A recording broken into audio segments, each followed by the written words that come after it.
Hello, and welcome to The Gentle Shift Health by Choice, Not by Chance. I am Dr. Aaron Kiefer. Joining us today is Sarah Bellman Wootton. Sarah has been practicing for 24 years as a licensed massage therapist and is the owner of Lavender Moon Spa and Botanica.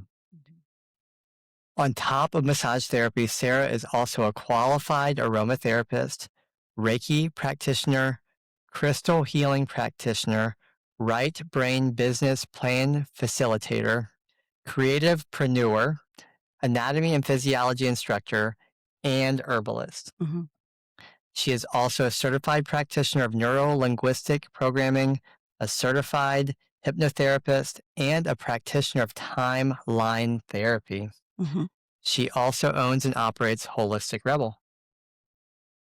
Holy cow. Yeah. There's so much to unpack here. We'll focus our talk today on massage, and we will have to meet more times in the future to talk about all the other awesome things that you are using to help people on their healing journey. We go a long way back. We've been working together and referring to each other, Mhm. and I looked it up. You first entered the office in 2009. And I actually remember the very first day that you came into the office. Sarah, hello. Hello. I'm glad to have you here today. I'm glad to be here. This is exciting. So, Mhm. in all the years that we have known each other, I don't think I have ever heard your origin story. Mm, How did you get into massage therapy and all the other natural healing modalities that you also practice? mm. Yeah. That's really just a nice way of saying I'm a big nerd, which I'm here for that. I always like to learn. So I graduated high school in 1999 from WAPOC, and I didn't really know what I wanted to do. I had no idea. And my dad was like, "You're going to college." And I'm like, "I don't know what I want to do." So I ended up going to college, and I was at University of Toledo. And about a semester and a half, I was like, I'm not supposed to be here. So I was going to drop out. I was like, well, if I go home and tell my parents I'm dropping out of college, I should have a plan so they don't think I'm just, um, you know, somebody that doesn't have their stuff together. And I remember really kind of thinking, like, what's my purpose? What do I want? What do I want my future to look like?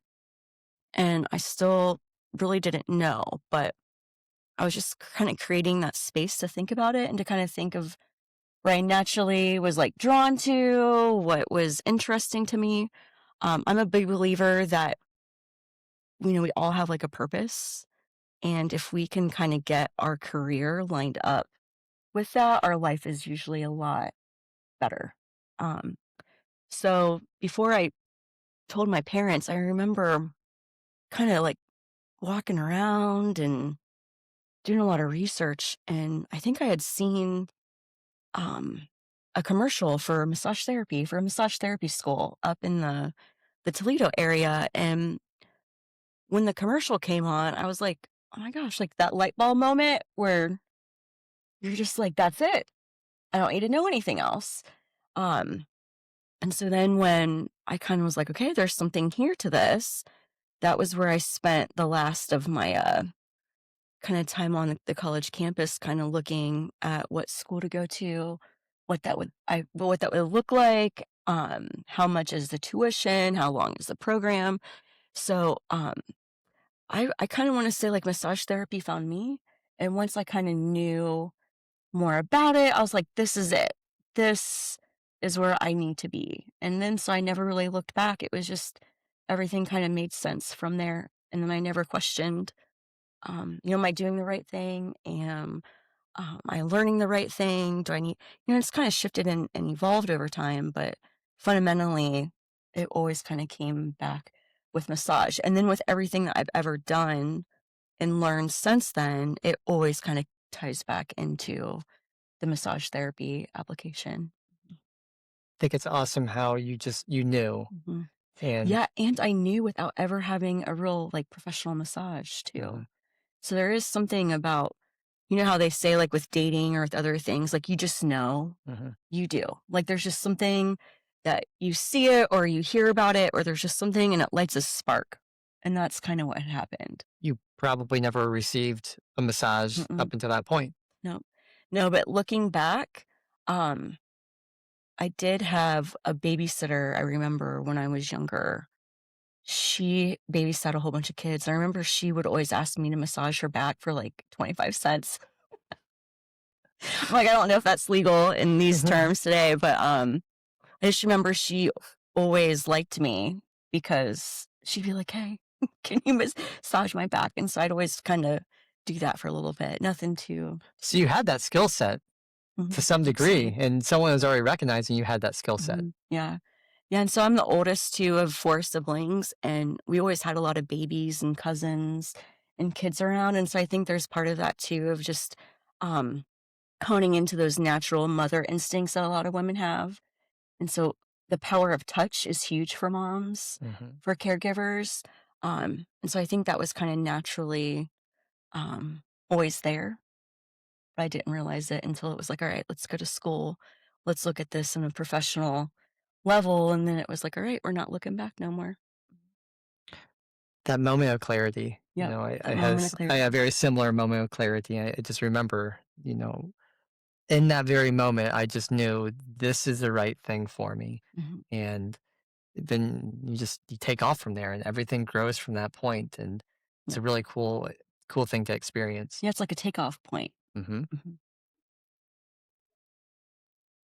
So I know most of us are familiar to some degree with massage therapy. Many people have probably of our listeners have had a massage at some point. Um, but why should we be getting massages? Good question. I'm a big believer that the people who get massage are very delightful people. So, in that theory, I think the world is just a better place when people get massages. Um, a lot of times I can actually tell who do not get massages just because they're typically the grumpy people, Hmm. Sure. or they kind of have their shoulders up to their ears or, um, maybe just not very flexible in the mind or the body. So I think massage is so important just to have an overall, an interactive relationship to your healthcare. It's things that you're doing, that you're making the time and the space for. And you're saying, hey, things might be chaotic, or this is going on, or I'm taking care of this person. But for right now, I'm going to show up for myself and my own self care. I don't think massage is disconnected from mental therapy or like mental health either. I think those things all go together. Um, so I really think massage is very powerful because it helps us to want to be in our body. It feels good to be there. It's we're asking for help. Um, we're getting the support, the structure, but then you also have all the benefits of just massage in itself. And that's the things like um, helping with pain, inflammation. It can really help with digestion, improving metabolism. In an indirect way, it can help directly with circulation, um, which then that then helps with the vascular system and the lymphatic system. But then there's also this um, like just being safe in your body, like feeling very safe. Like one thing I've noticed, and you've probably noticed this too, that there's a lot of people walking around and they do not feel safe or at home or connected to their body. And I think massage is so powerful with other things that it really just helps you feel safe and at home in your body. I think that's a really good place to be. I really wish that for everybody that they could feel safe in their body. When people are uncomfortable, it's almost where they feel like their body is fighting them. Yep. And I think that's kind of going off of that safe in your body. Yep. When things aren't working properly, we don't trust our body the same, and we don't. eh, And for some people, they think that obviously there's something that's just that's going wrong with my body. And so, um, I've never heard anyone call it, being safe in the body, but it's a really fascinating term. It is. And um, I don't think people understand that until they experience that and can experience the difference.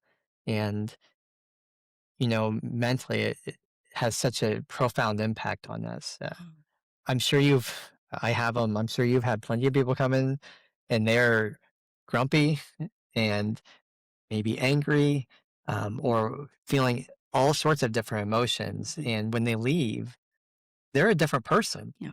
And um, the, they're friendly.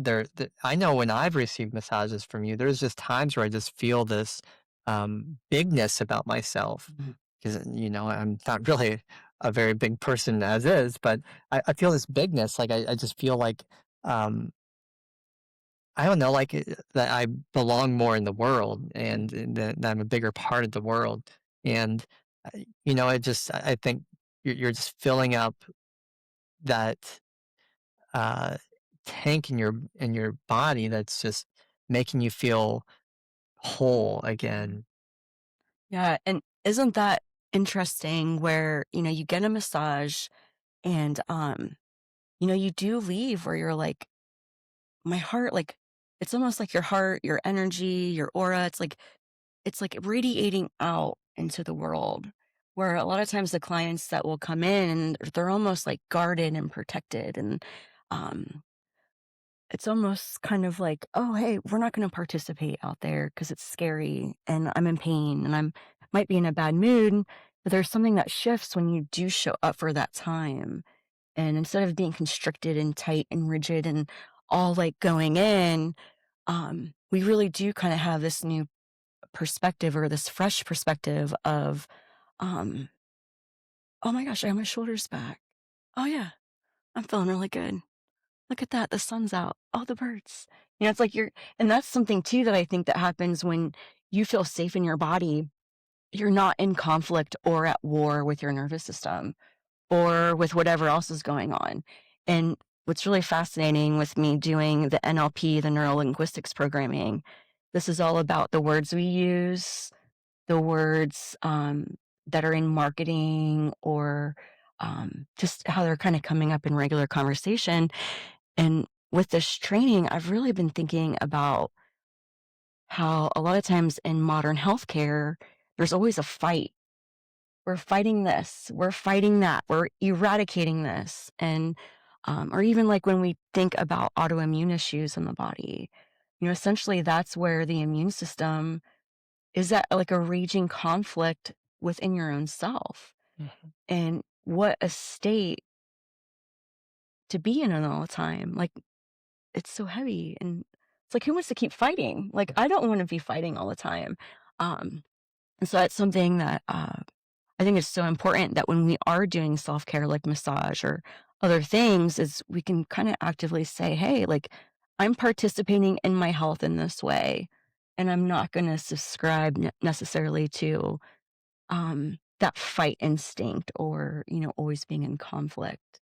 So I think massage is so important for that too, where, just imagine, like, sometimes, like, try to imagine what the world would be like if, you did have moms and dads getting massage. Would they have healthier kids? Would the family be healthier and happier? If our government leaders or, whatever leader in the community, like, if they were doing massage and self-care, like, I think it's really exciting to think about the possibility of the world overall being in a much better place. And when I work with my clients that are married, we often joke around of, "Oh, you're getting your massage today. You're going to be married forever," or, saving one marriage at a time. Or, um, I mean, you can kind of apply that to anything because it's so true. Because you're stepping into your life with your shoulders back and your defense is down and you're an active participant and you're not just there waiting to pick a fight or to be in that conflict state or at war within ourselves. Mhm. And so if you have calm in the body and the brain and the heart, that is going to radiate and reflect out into everything that you do, every relationship that you have. Um, I think that's so important. I think it's powerful. It It's is. That's absolutely power. powerful. And when I first started practicing, that was a goal I had was I don't just want people to feel better. Yep. I want to help the community as a whole. Because the more people that I can get to feel better, the happier everyone's going to be, Yep. and the better everything's going to work around us. Uh, it- they say health is wealth, and Mhm. and while we sometimes poo-poo that idea, absolutely a true statement. Very true. And Yep. I don't know when when people are feeling good, it's really hard to pick a fight with someone that just feels really good, right? I mean, you can antagonize them and just You're roll it still off, let roll right? them off. Yep, roll it off. And I remember my first massages I had is actually difficult for me because there's this vulnerability that I wasn't prepared for. Yep. And I remember times leaving and thinking that I felt kind of uncomfortable with that situation because as well as many of the other people, have been on guard for such a long period of time Yeah. that's what feels normal and natural. Yep. And when you suddenly open that up and you open yourself up to emotion again, like it's it takes a minute. It It does. takes a minute to be comfortable with that to and to know that's normal and actually probably a natural state. Yeah. Well, you have to imagine to reach out and to work with a massage therapist, a healthcare provider in that realm. It is hard. It's vulnerable. You're asking for help. A lot of times people come to work with me not because their life is perfect, but in fact, they have issues, they have struggles, um, and they can range from a whole bunch of things. But usually, too, the people I work with, they're not always the people that ask for help. And so I find, if you're a type of person where you're like, I can do this and I got this and I don't rely on people, but yet people rely on me, it's very difficult asking Mhm, for help, especially in the massage setting. And there are times, I'm not going to lie, there are times where I'm like, what I do is so weird. Like, I can't believe people pay me to work with me because it is vulnerable. Like, there are times where I'm like, oh my gosh, like people take off their clothes to work with mhm, me. And I'm like, what?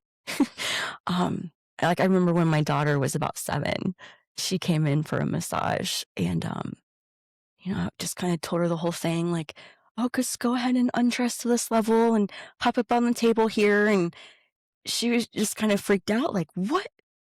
People do what for you?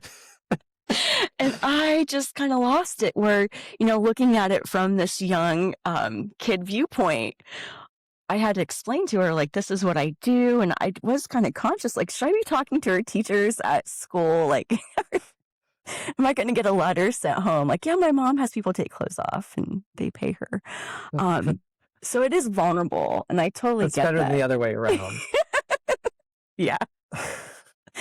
Um, but there are times where I'm just like, oh my gosh, like just for the people that reach out to me, especially for someone who has not done massage before, or they're in so much pain, so much discomfort, and they make a point to reach out to me. Um, I am just almost instantly so proud of them because I know that sometimes it can take a bit to like actively show up for yourself, but to really ask for help. Because it's either how some of us naturally are or how we're programmed to be, maybe a little bit of both. But I don't know about you, but asking for help it's like, no, I got this. I can do this. And sometimes we don't realize like the big power of it too is working with um, another healthcare, like having somebody. I always kind of think of massage where I'm not like technically in um, like the medical system, but I'm kind of like hanging out, but not You're really in it. adjacent to it, Adjacent, that's it, right? that's it. Um, but it is something where it's like, oh wow, okay, yep, let's ask for help, let's do this. Um, let's really have other advocates. Let's have other healthcare people on my team. So I kind of think of the whole like health care for like my own life or with my clients, um, that I'm just one slice of the pie where you have massage, body work, things like that. But then their doctor's part of the pie, or the specialist, or their PT, their chiropractor. And so it's like we're all kind of working in this way where we're showing up for that client or that patient, where we can all kind of help them in a different way, especially in ways that maybe they can't help themselves the most, and they need to have that professional or that expert, um, a doctor of sorts to help them. Um, that's where, we're not taking the power from them or telling them what to do. We're helping them to find the answers that they probably already kind of know. They're just helping to get more knowledge, insight, um, things like that, so they don't feel so alone. I feel like there's been times I've been taking care of people, I've had to tell them, "Let me help you." Mhm. And because they want to they're they've come to me, but yet they kind of want to still have control over everything. Yeah. And but sometimes we can't take care of ourselves in the same ability and capacity that someone else can take care of us for us. Yeah. And uh, healthcare providers are notorious for neglecting their own health Yep. and not necessarily going and seeking help because we have that can do mindset, and we also have a knowledge of the body that we think, I can figure this out. Yep. Mm. I can do this. I know the body. I know all about anatomy and physiology and pathology and all these things, and I can figure this out. Um, but we also have these blinders and these biases. And Yeah. so sometimes we need someone on the outside to look at us and be like, hey, buddy, Yeah. this is what you need. This is going to help you out. Mm. Let's help you out. And I think there's a lot of people. It's not just healthcare providers. The moms out there are Oh, notorious yeah. for doing the same thing. But anyone that's caring for others, they tend to put themselves,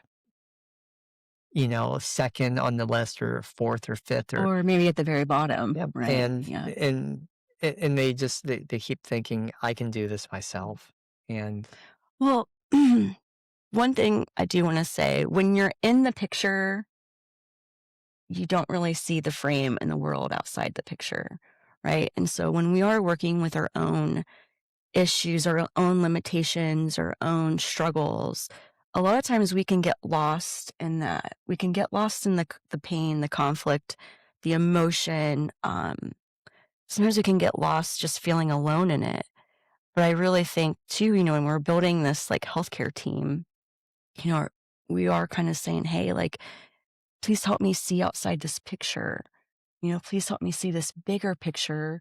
And I think when we do that and we ask for help in the right way, we're helping to kind of take us from where we are in that moment of what we see with this like very foveal kind of tunnel vision, um, where we can kind of step back and we can put our healthcare goals and where we are now. And when you're working with that, um, skilled practitioner, they can really help us achieve things better and unlock those inner wisdoms in our body because we don't have to fight and struggle and get lost. Instead, we're like, oh, hey, let's do this healing thing in community. Because I think that's the other thing too, is we're not meant to do this alone mhm, because it's so heavy. It's yeah. it's kind of boring. And I think, I mean, it's one thing, like for me, I kind of joke around where I just work in a dark room all by myself because I'm self-employed and I have multiple businesses that I do. But, ultimately I'm just a massage therapist working in a dark room with clients one-on-one. And, overall that's really suitable and stuff. But sometimes I'm like, oh yeah, what can I do to ask for help in my business or in my healthcare or, um, with family or social settings, like what do I need to do to ask for help? Because I think most importantly, it's like what you were saying with the moms, the healthcare practitioners, those that are showing up day after day and taking care of other people. There's a sense of like martyrdom or this like suffering. I do a better job if I suffer and put everybody else's needs first. And I want to challenge that because, um, I think we're not meant to always be suffering and always signing up for, yeah, I'm going to suffer so everybody else can win. And it's like, let's challenge that and be like, how can we all win?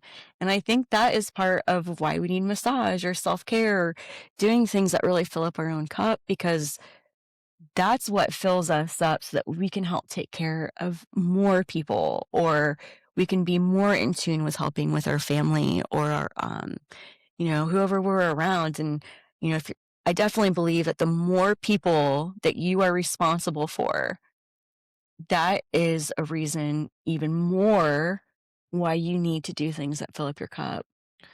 It's a hard concept to grasp, It is. Mhm. but you look at athletes. No athlete is going to tell you they perform better when they're injured, Mm. right? Um, Or sleep or deprived. sleep deprived, or Mhm. they are very well aware that their bodies need to be fully healthy And and fully optimal. trained Yep.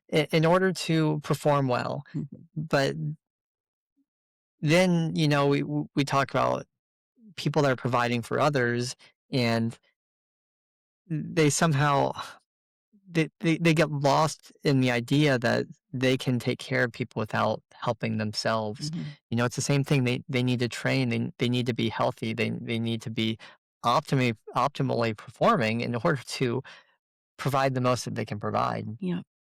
And uh, obviously, time is an issue for people. And It is, but it's an excuse because yeah, you make the time for whatever is important. And if you don't make the time, you'll just waste it on social media or watching, streaming or TV or whatever. And yeah, so I think sometimes it's just an excuse, but whatever is important, you show up for. And so I think too, it's just making yourself a top priority. It's just because you deserve it. And I don't even know if I don't sometimes I don't really like that because you deserve it, but, I just think it's so important for at least for me, I always want to try to bring my best foot forward, if it's for work or for family or, in what other type of way, um, and so if that is something that's important, which I think it is to a lot of people, um, you really should be at the top of the priority list of your own life. Because the way I think about it too is if you're not gonna do this work for you, who's supposed to do it for you? Mhm. Your spouse isn't, your kids aren't. And what's really fascinating is, I think, what was it, 2007 to 2012-ish, I did hospice massage. And it was a very, I felt very honored to be able to do that. And these were clients that or patients that I was working with that they were at the end of their life. It was a struggle, but I had to do some extra training as a home health aide and some things like that. And the statistics have not changed for 20, almost 20. Well, when is that? Yeah, almost 20 years, about 18 years ago.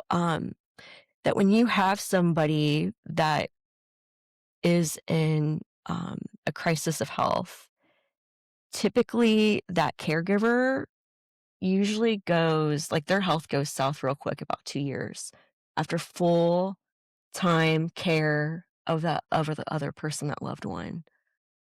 That caregiver is not sleeping, they're not eating, their whole life is evolving around this person they love, and I you see it, and I have family that have done this, and, they put everything into this other person, and they forget to put it into themselves, and, before you know it, you have 2 people now that are in suffering, and it's tragic. It's very tragic. and I'm sure you've had it too, where those people at some point come to realize it.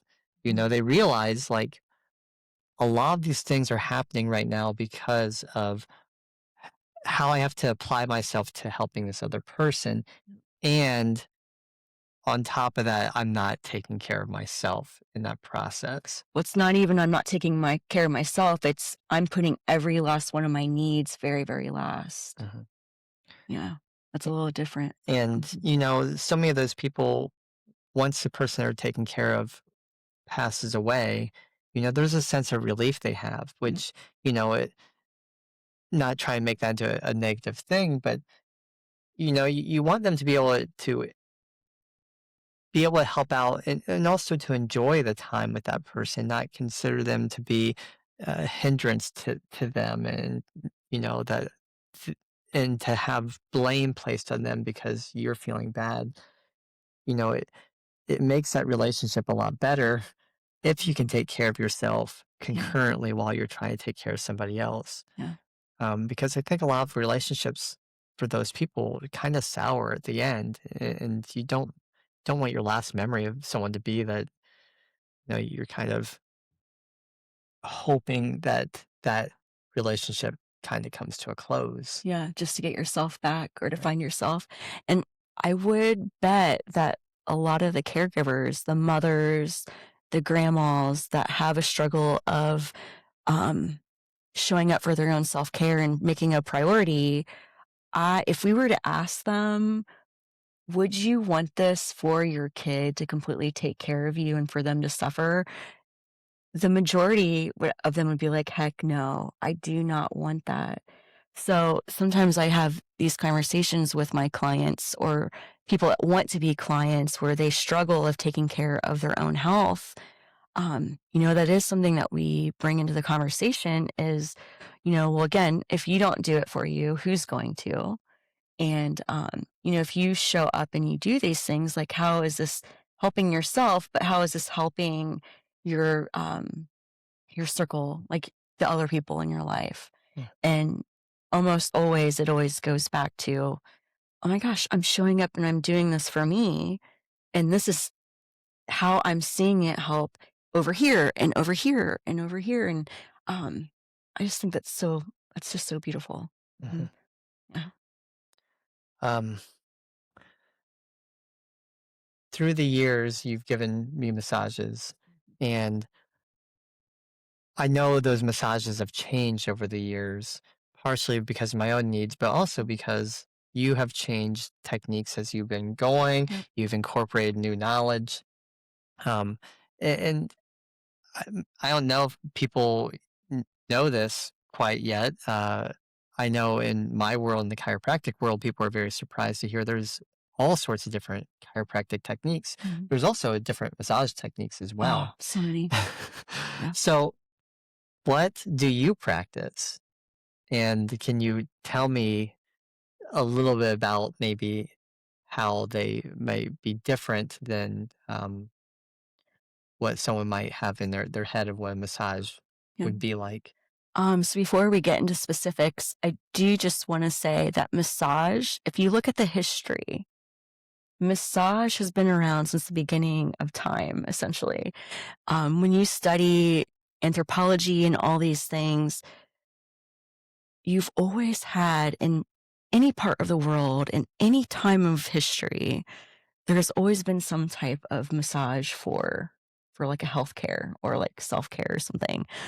So I find that fascinating. So um, just to make it very broad before we kind of whittle it down. Um, so for me specifically, I would so I think my type of massage, I would say it's like a therapeutic, where therapeutic massage to me is where we really hone in to where your issues are. Are we dealing with neck and shoulders, headaches? Are we dealing with low back pain? And so it's just really getting a good detailed history of where your issues are. Um, something that's been kind of short term, long term, maybe in the intermediate. Um, but it's really kind of focusing on what the issues the client's having, and then we build the massage kind of around that.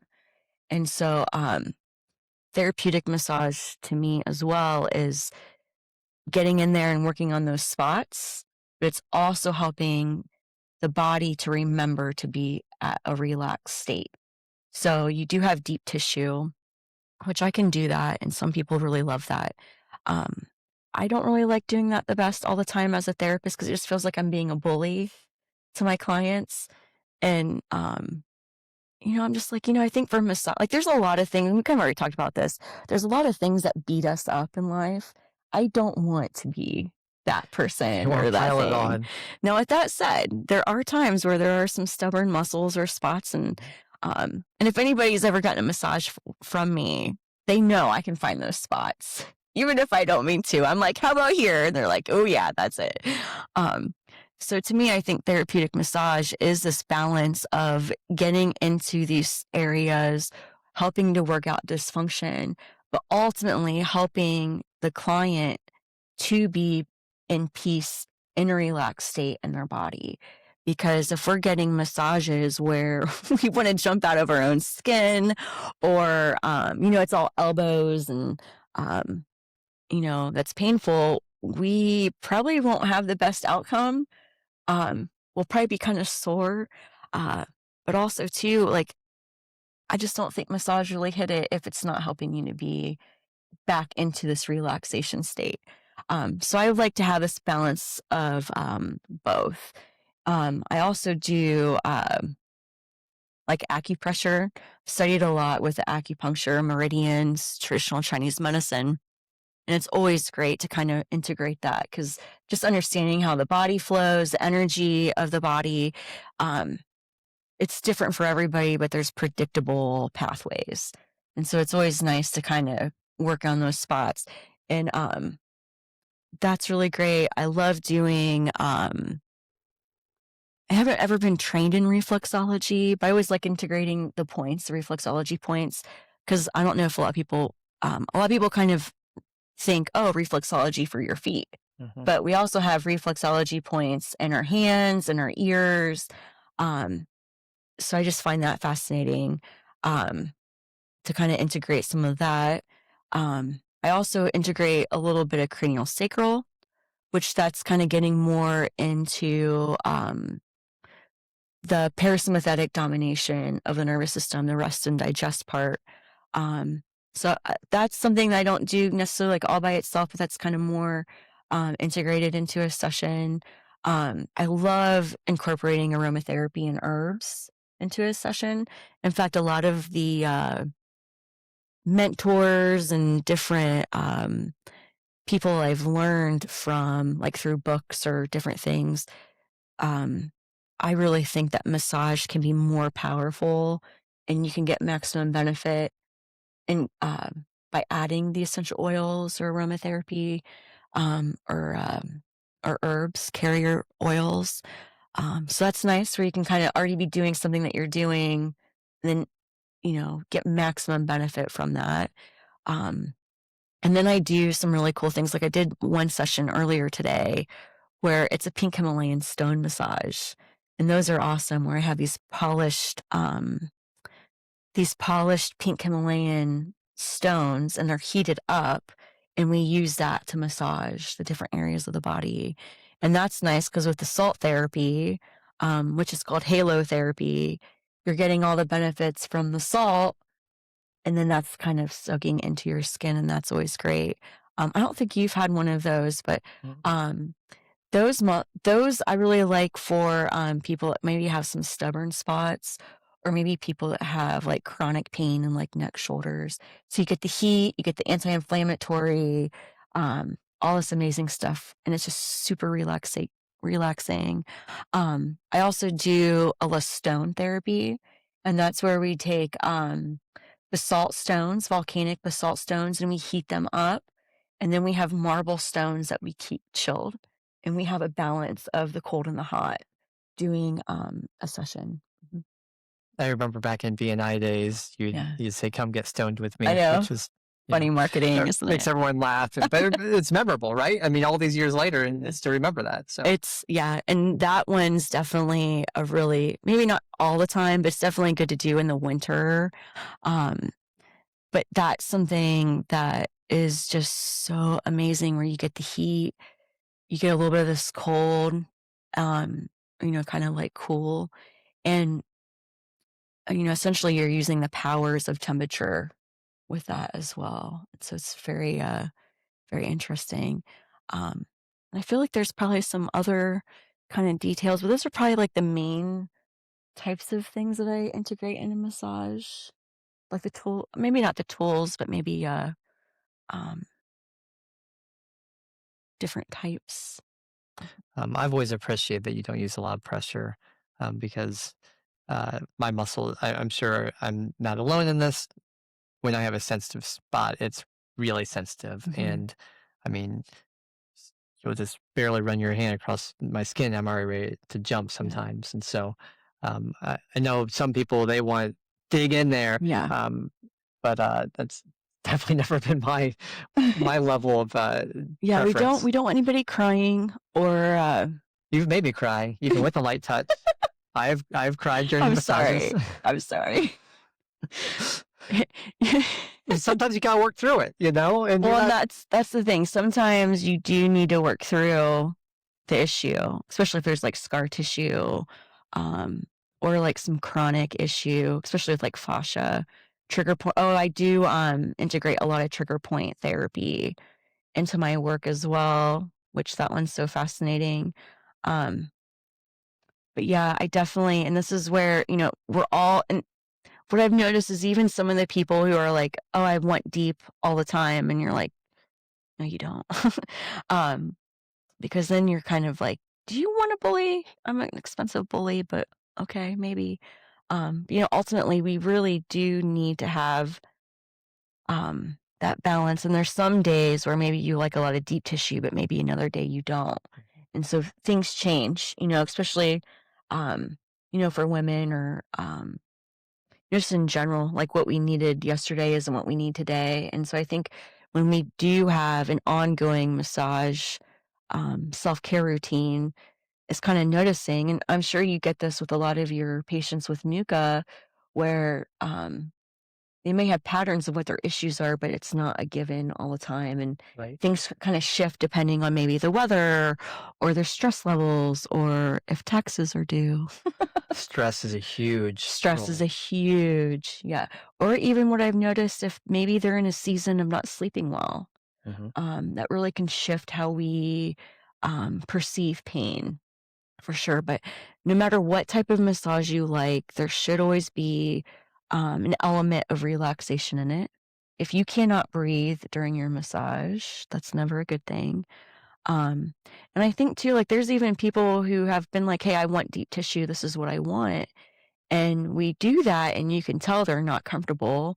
Or maybe during a follow up, it's like, how did you feel after the massage? And they were like, I didn't feel very good. And so this is where we have to always make sure. And the reason why we are doing the massage is usually to bring back connection, right? And so we should not be in so much pain or, where we're disconnected um, from that, even if it's what we think we need or we want. I think sometimes people we all want something yesterday. Mhm. And so I feel that some people believe that using a lot of pressure is going to yield faster results. Yeah.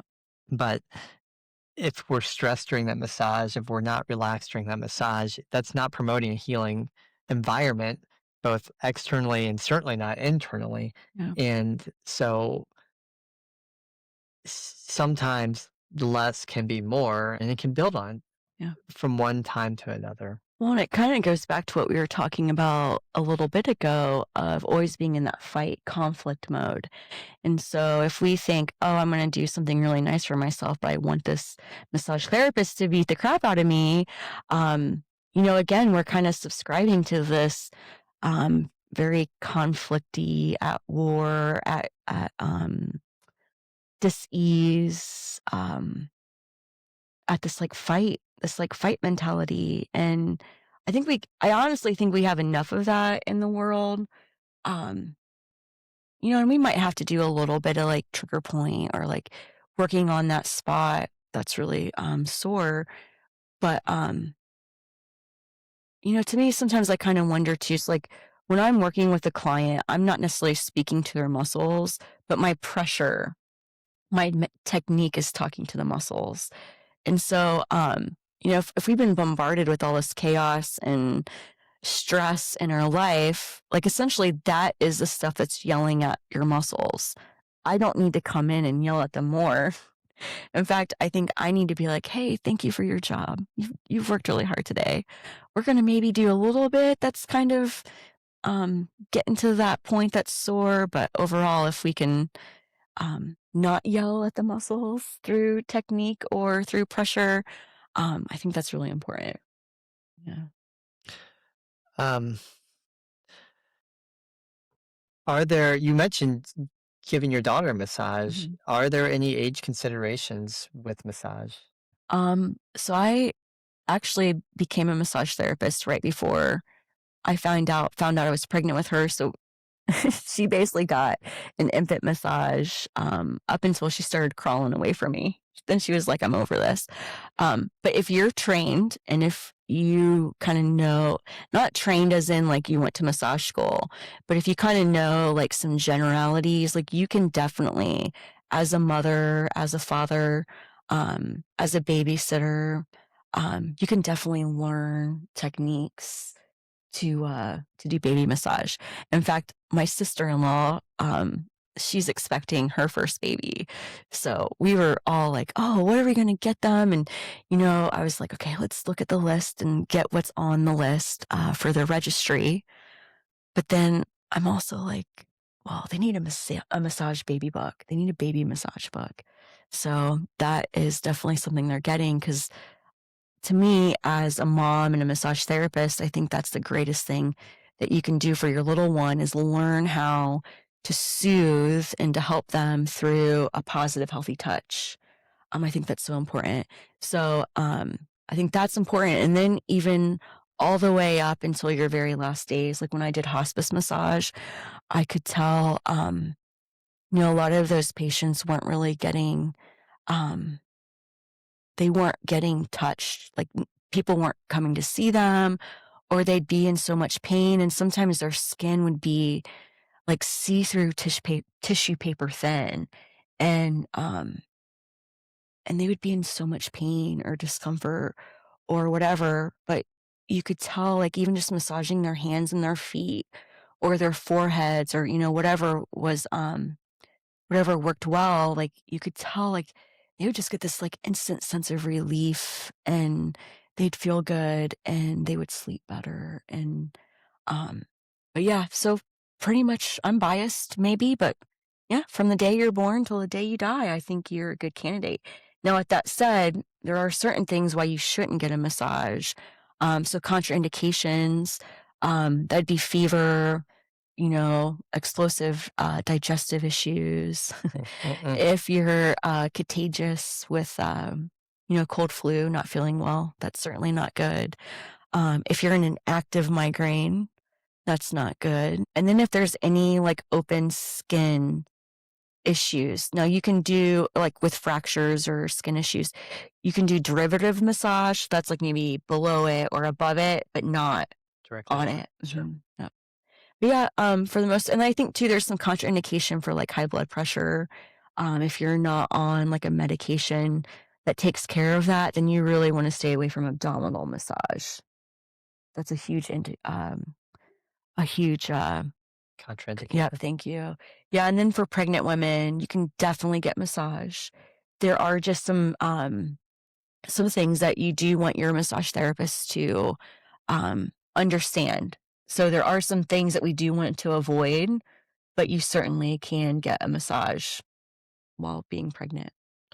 And it Mhm. makes you feel a whole lot better through the pregnancy. So much better. And that's one thing where I always love my job when I'm working with those pregnant mamas. And you could just tell like their skin stretched out and they're just feeling so overwhelmed. And like, they're just kind of in this chaos with everything changing. And they might not be sleeping well and they can't find a position that's comfortable. But when they do that massage, that pregnancy massage, you get to this moment, usually about minute 20 or so, and you can just see like their breathing change and they're just totally in their body and they're so at peace. And I just think, oh, that is the best gift that you can give your baby. That is the best gift, is a well-regulated nervous system. Mhm. And speak about babies and about kids. You alluded to talking about giving massages to children. I feel that having your kid understand the processes are going on in their body and being more aware of those things Mhm. is very important. Um, so that at the very least, when something goes wrong, they are aware something's going wrong and they can let you know. Um, because it's a learned task for us to know what's normal. What's the normal processes of our body. And so anything that's promoting more body awareness, at the very least, just promoting body awareness, but Yeah. also i- if you can address a problem, anytime you can address a problem earlier, it's always better than later. And addressing problems that might be occurring, musculoskeletally with a child, if you can correct it, then you're giving them the world of opportunity Mhm. for them growing up and being healthy and happy as we've alluded to before. Well, this is something this might get into a little bit of a heavy topic, but there's a lot of people, and this is why some people do not want anything to do with massage because they do not have a relationship with healthy touch, Right. right? And so, through abuse, through neglect, through things that we can't even comprehend, there are a lot of people that are walking around where they do not have a healthy um, human touch from their parents, from their caregivers. Um, I think that's a big problem. This is where we get disassociation. This is where I think mental health can become very prevalent when we are so far disconnected from our bodies. It's usually it's usually because we do not have this approach to healthy touch. And this is where, like, this really is the best gift that you can give your infant, your toddler, your kid. Because I think when you do implement this healthy touch, you're helping your kid kind of learn boundaries. You're helping them to learn like the threshold. Like, like how when babies are little and they just you play those little games like, "Oh, show me your nose," or, "Show me your ears."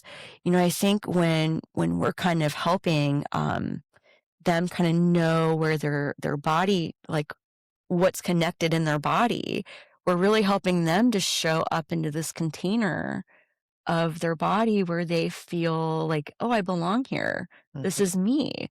Oh, my toes are connected to my nose." Maybe not directly, but they are through the fascia. And what's that childhood rhyme or song where it's like my hip bones connected to my knee bone. Yeah, yeah. Yeah. And so, I think that's even good, even with young kids, is that there is a technique I learned that they do this with a lot of kids, people that have like hypersensitivity, hyper awareness, maybe on the spectrum of autism. But I think this is important um, for anybody, especially kids, or for us that are kind of moody, irritable, we can't sleep well, is at bedtime kind of going through a routine and like just putting some pressure on like every part of the body. And what that does is it helps the nervous system come back into the body, being like, "Oh, it's safe here. Oh, I can feel that. Oh." And then what that does is it helps to kind of alleviate and kind of shake off any maybe areas of stress, tension, pain. It helps to kind of shake that off, but then it also helps your nervous system to kind of be like, "Oh, okay, this is part of my bedtime routine," and so it can really be calming. So it might not necessarily be massage, but it kind of is. It's very relatable. In fact, I don't know if you've noticed when I end the massage, a lot of times I do that where I just kind of bring my hands over, like, kinda going from the head down the backside towards the feet, where it's just kinda like, "Oh, okay, we're almost finished here." But there's just something very nurturing and calming and, centering that I think is really good. So that's something that's, uh, easy to do on all the different ages. And but yeah, I definitely think going back to the power of touch, it's so important um, that we help to give the gift of positive touch, and that really, um, to me, I think that can kind of prevent a lot of health issues in the future. But it just kind of goes back down to that 1 second of feeling safe and calm, um, and connected in the body. Very good. Um, Another thing we wanted to discuss is the physical things are happening when we are receiving a massage. Mhm. Um, there's a lot of physical changes, and it's not just simply that you're getting a muscle to relax. Mm. You keyed on it a little bit earlier about talk about the lymphatics, but how talk about the lymphatics a little bit more. Big fan, big fan. Big fan. Um, yeah, sometimes, when you're doing all the medical classes and anatomy and physiology, it's always about the cardiovascular. And it's like, man, the lymphatic system always gets left out. Um, so I think this is so important. So this is something that when you do a massage therapy session, um, we're increasing the circulation of the blood, the lymph, which the lymph is the blood equivalent of the white blood cells and the lymphatic tissue that's circulating through your body. So that is part of the immune system. And when we are rigid all day, when we're not moving, if we're kind of stuck at a computer or in the car, if we're not eating healthy, if we're being exposed to different germs or lots of stress or not sleeping, too much coffee, too much sugar, all those things wreak a havoc on the lymphatic system. So that's where we get like a decrease in in our immune function. And so for us to be healthy and for us to be able to handle anything that comes our way, if it's stress, if it's a pathogen, um, it's so important that we have our lymphatic system is super healthy. Because if that's all backed up and congested, that means you're probably either almost getting a cold or you're either actively in or coming out of it, right? Um, so a lot of times when we think of like congestion and lymphatics, we think of maybe like maybe our tonsils are swollen up, or we have a sore throat, or we have mucus congestion. And that's true, but it can also be edema when we have inflammation in the body, especially when it's in like the arms, the hands, the feet. Um, we don't want that stagnation because when that lymphatic tissue gets all kind of built up and congested, it's just not good. There's nothing good about it. Stagnation's never good. Never. No. Stagnation of water, and you get uh, mosquitoes. Is in Yeah, the and it summer with smells lots of really yeah. bad, doesn't it? And it smells really bad when we have stagnation inside our body too. It sure does. Thankfully, it's mostly enclosed, so we don't necessarily get to smell all that. But so massage increases your lymphatic flow. Oh my goodness, that's one of the best benefits of massage. Um, so, when the client's laying there and receiving a massage, they're essentially just laying there. But I'm the one mechanically kind of working the muscles and doing that. But even doing as light of a pressure where it's like a butterfly stroke, super soft, super superficial, that is enough pressure to stimulate the lymphatic system. So you don't need to do a whole lot, but that's so important. So I don't know. Do you dry brush? Have we talked about dry brushing? Maybe a I am while familiar ago. with dry brushing, but I have never dry brushed, and I know we have a dry brush at our house. So dry brushing is really good. I used to do it all the time. I've kind of gotten away from it, but dry brushing is where you have that special brush and you just kind of go towards the heart and you just lightly want to brush towards the heart. And even doing that 2 minutes a day, that is remarkable at helping our digestive system. It helps to declog any kind of stuck lymphatics, congested lymphatics. Um, it can help reduce pain. What else? I mean, there's just so many benefits. So that's one way that you can work your lymphatic system every day. If you do the dry brushing, though, you do not need to be leaving like scratch marks or any kind of redness. So you just want to do very light. And this kind of goes back to what we were saying about with like the deep pressure, where less is This is more. more. Yeah. So you don't want to be digging your skin off. Um, but not everybody has a dry brush, but we all have a lymphatic system. So another thing that I like to do, especially in the wintertime, from from autumn up until here until um, after the winter, is doing the lymphatic drainage massage at home. So I don't know if you integrate any of this into your. I have not, no. No, would you like to? Maybe. Possibly. Possibly. You're like, how much time is this going to take? So essentially, this is easy to do. Ideally, this is something you want to do before you start feeling the congestion, because the more you do it proactively, the better off you are. And, like this lovely, wait, that's not the quote I was thinking. What's the other quote? An ounce of prevention is worth more than a pound of the cure. Is that right? Correct. Yeah. So essentially, if you can do it more regularly and preventatively, it's going to be a lot better off. But essentially, there's 7 main points.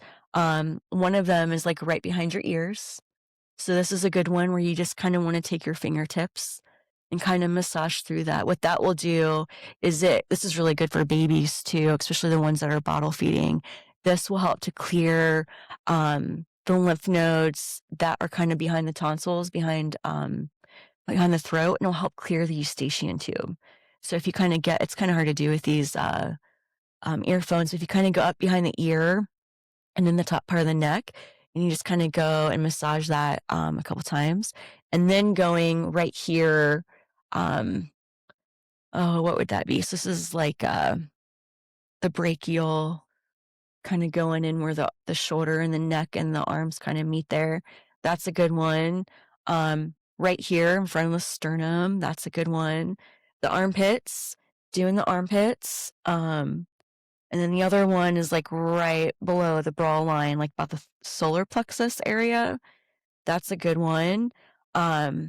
When you do this, you kind of want to massage it where the whole series takes about, maybe a couple minutes, like 2, 3 minutes. You just kind of keep going.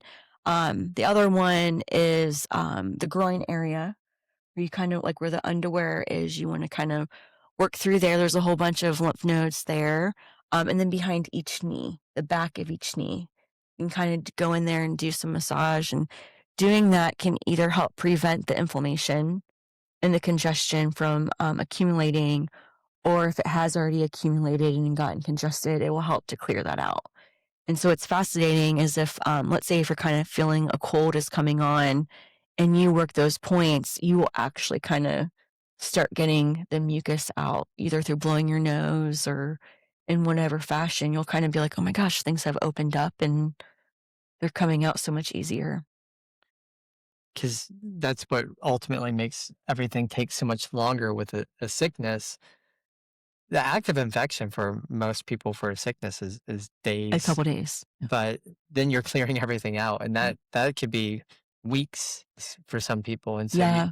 can speed that process up and get to feeling better a lot Mhm. faster than. And a lot of times too, it's that ongoing inflammation where it comes and it goes and it comes back. And, if you can kind of stay ahead of that, you're going to be way better off um, than, having to struggle with it coming back all the time. And essentially too, when we are doing and working our lymphatics, um, that's also helping to support the liver, because if the lymphatics aren't congested, then the liver isn't so backed up. I think that's so important because our liver really does get the brunt of a lot of things. And if you already are on medication or just drinking a lot of coffee or having a poor, um, a poor fast food kind of diet, um, there's a good chance that you're kind of having some issues in the lymphatic system already. Um, and something else to keep in mind is that I don't even know the statistics off the top of my head right now, but The amount, and it's a growing amount, the amount of people with autoimmune issues. So Tremendous. talk about a state of war on your immune system. That's essentially where the immune system is always at conflict. And the immune system is at conflict with its own self. So, I mean, it's kind of fascinating when you think about autoimmune issues. It's essentially where your own immune system is picking a fight with whatever body part, if it's the intestines or oh, what other I mean, autoimmune issues are just everywhere these days. But yeah, and not that lymphatic massage or doing those things will get rid of autoimmune, but it certainly will help you show up and have a healthier relationship with your own self, and you will be more connected in um, to kind of seeing things, how things are shifting and moving in real time in your body, and you will be able to get ahead of things because you're going to be tapped in. And so it's like, oh, I wasn't swollen there yesterday. Why am I swollen there today? Oh, okay. And so it kind of helped give you some good insight and awareness of what's happening in real time and how things are changing. He talked about how lymphatics get backed up when we're sitting, when we're not moving a whole lot. Mhm. You know, one of the things that with exercise that we always think, once again, as you mentioned, the cardiovascular system gets all the press, Gets but all the glory.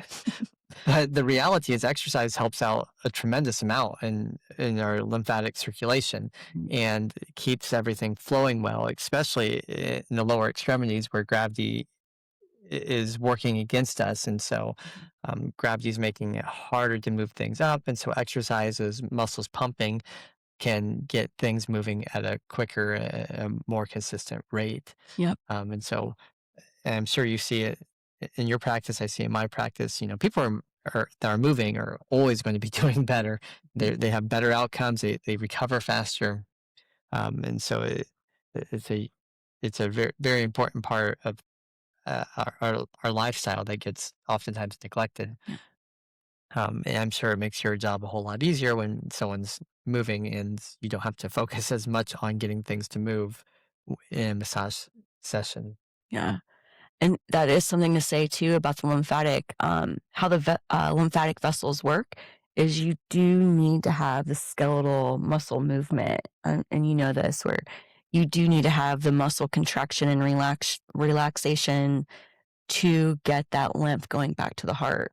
And that's where when we talk about the blood, the cardiovascular system, that is a closed circuit loop, right? Where the heart pumps blood into the body, and then the vessels bring it back into the heart, and it's just always recirculating. With a lymph, this is a little bit different, where it's an open vascular network where the lymph will go through the lymphatic vessels from the heart to the body, but there's no vascular network to go from the body back to the heart. And so this is where when you do the massage, when you do the lymphatic drainage on your own, the dry brushing, rebounding, walking, jump roping, anything that you're getting some bounce and some movement, all of those things are helping to bring the lymphatic tissue, the lymphatic fluid back towards the heart. And that's so important. Mhm. Very good. One of the things I like to hear guests on the show talk about is, and you've already provided some, but tips and suggestions that I'm going to call them our super fans Mhm. can take to make themselves better. And you've already mentioned doing a little bit of massage or just pressure before Mhm. bed, which is, I think, a wonderful one to get people to help them fall asleep. We've talked about dry brushing and stimulating lymphatics and um, do you have any other self-care tips that you'd like to share? That are massage related? It could be massage related, but How about if we kinda stick to what we've talked about?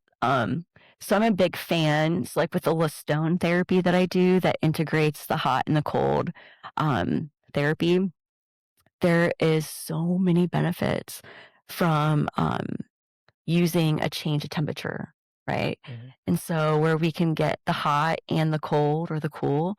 So, one thing that's really good is if you're doing like a hot shower or a hot bath, maybe try to do 30 to 60 seconds of cool water. So, because with the heat, you're kind of getting all that relaxation, you're getting the circulation with your muscles and things. But when you do the cool, do you do cool at the end? I You're like, whoa, whoa, I whoa. have What done are you it in the talking about? past. Not a fan. I am just not a fan of cold, but I've done, some form of like a contrast shower before, Mhm. and and it is number one very invigorating, and Yes. and so that's caused issues for me for falling asleep because I take a shower right before I go to bed, You get too um, sleepy. and so when it's warm, I kind of relaxes me. Yeah. But it's been a long time since I've done any sort of like a contrast type of temperature shower. So it doesn't have to be freezing cold. It just needs to be what you can handle and then start from there.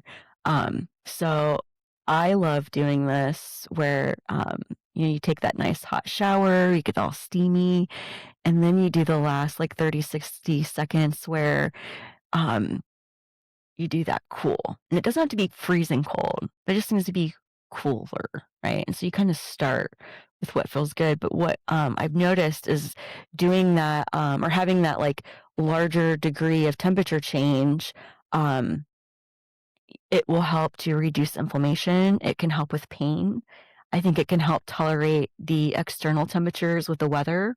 So doing a little bit of cool water or cold water at the end of your shower in the winter, I think helps to have more, like you're more acclimated to the cold water or the cold temperatures.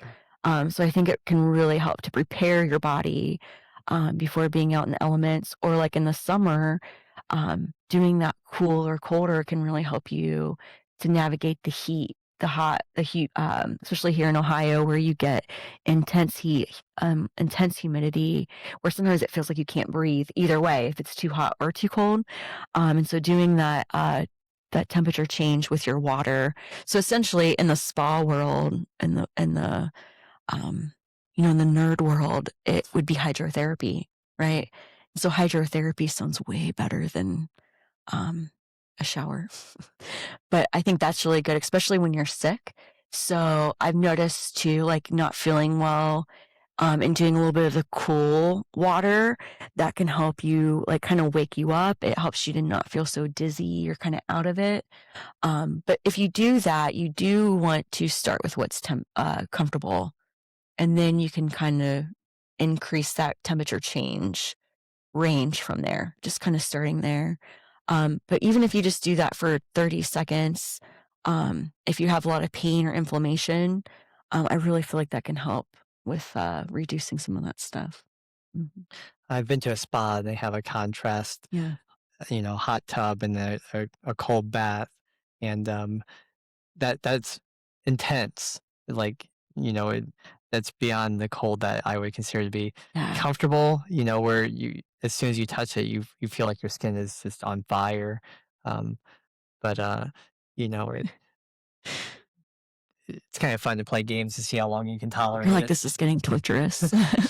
um, Can I do 30 seconds? Can I do a minute? Can I do 2 minutes? yeah, it doesn't need to be that extreme. So when you're doing this at home, you're kind of, and I think too, it's kind of testing your threshold of the heat and the cold. I mean, not that you want your skin to burn or do anything like that, but within a normal, healthy range. Right. And then you just kind of slowly shift out of that. And definitely doing, I've noticed a big increase in just having like brightness in my eyes or like focus, feeling good with energy through the day. And that would be the lymphatic, doing those 7 major points for lymphatic drainage massage. And not that it has to be anything too lengthy or too all encompassing, but if you just kind of hit those target areas, you'll kind of notice like, oh, I have extra pep in my step, and I can do that without having maybe extra coffee, or because you know how too, like when you are getting that point in the day where you're sluggish. So instead of going for that caffeine or the candy or whatever vice it is to get energy, in a way, you can kind of do that by doing the lymphatic drainage in the morning. That will help with the energy through the day. And the cool water will even help kind of extend that, where you can kind of feel kind of more, like you said, kind of invigorated or kind of um, awoken. I don't know if that's right. Awoken. We'll run with it. You mentioned the dry brush. Where can someone get a dry brush from? Because we're not talking about a scrubbing brush here. We're No, no, talking about no. very specific These are brush. specific brushes. I'm glad that you asked. I actually have some in my little shop in Bawkins. So with dry brushes, essentially you want one with like a wood base and like the bristly, like sometimes they're like a boar brush bristle. Sometimes they're synthetic, but there are different, I don't know if strength is the right word, but it's kind of like Goldilocks, where there's some that are really tough. There's some that are really soft.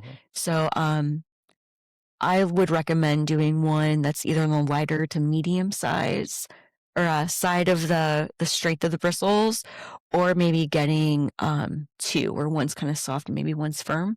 Because it's definitely a Goldilocks moment. And what we've realized, or what we need to realize too, is that not all the skin on our whole body is created the same. Sure.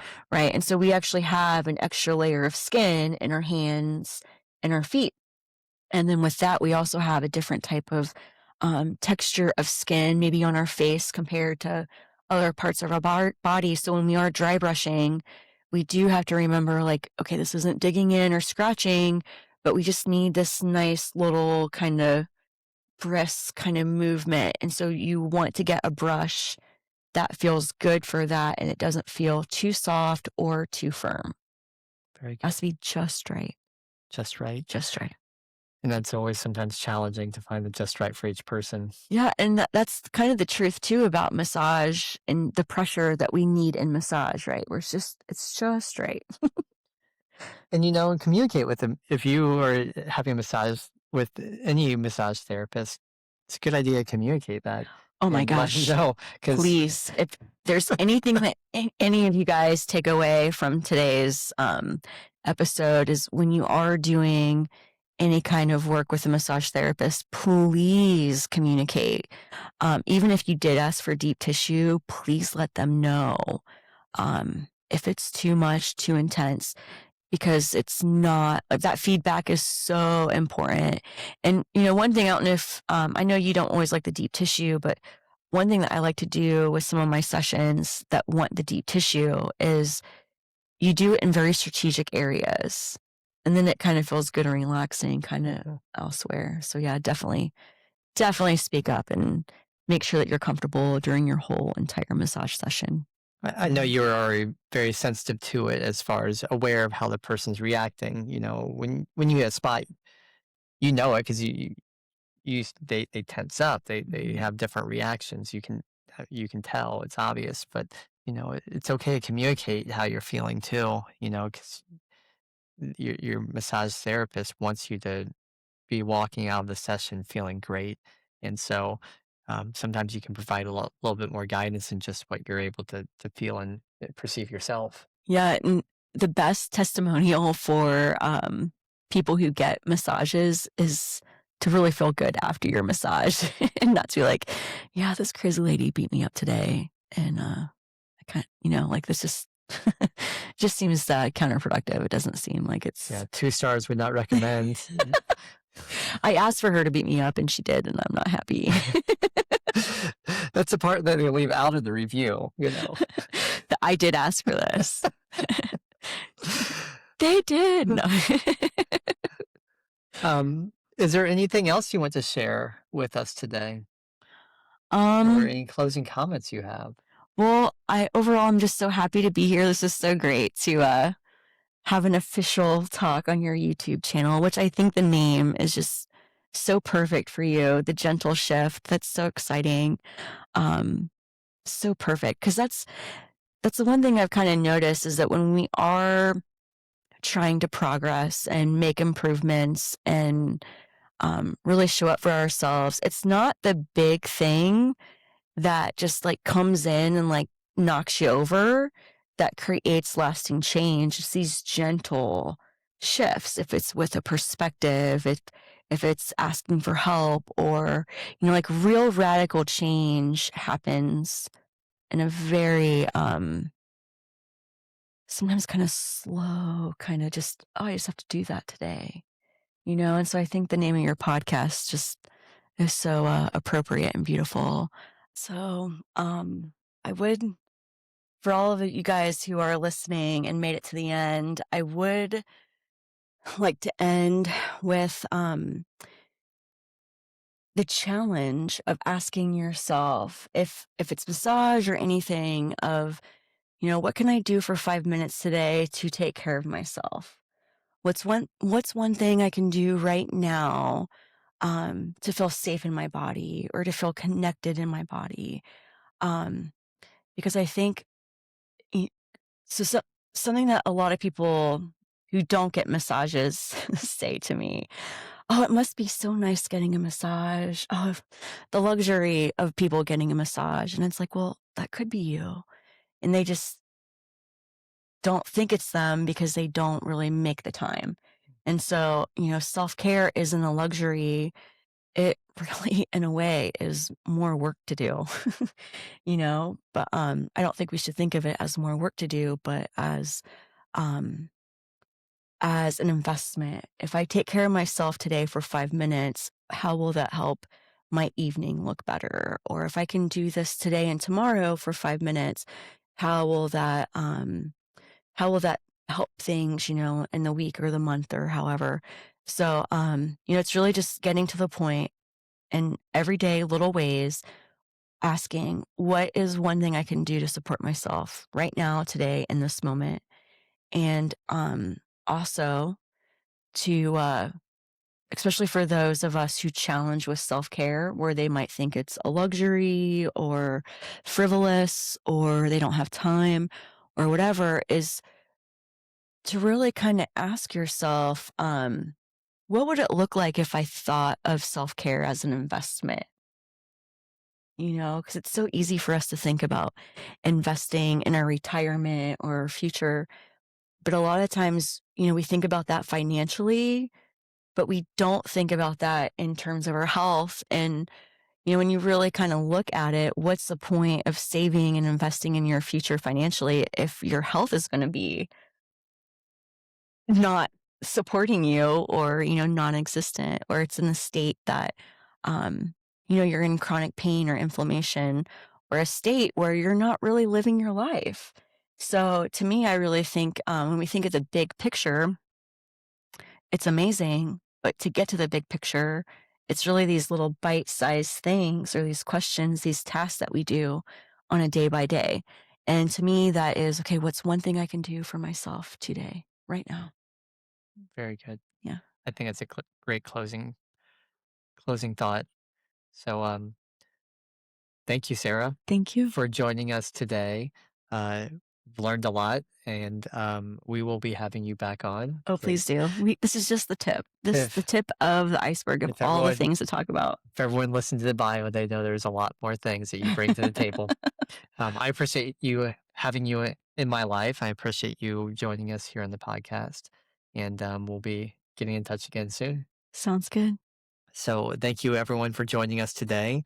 Uh, thank you, Sarah, and this is the Gentle Shift.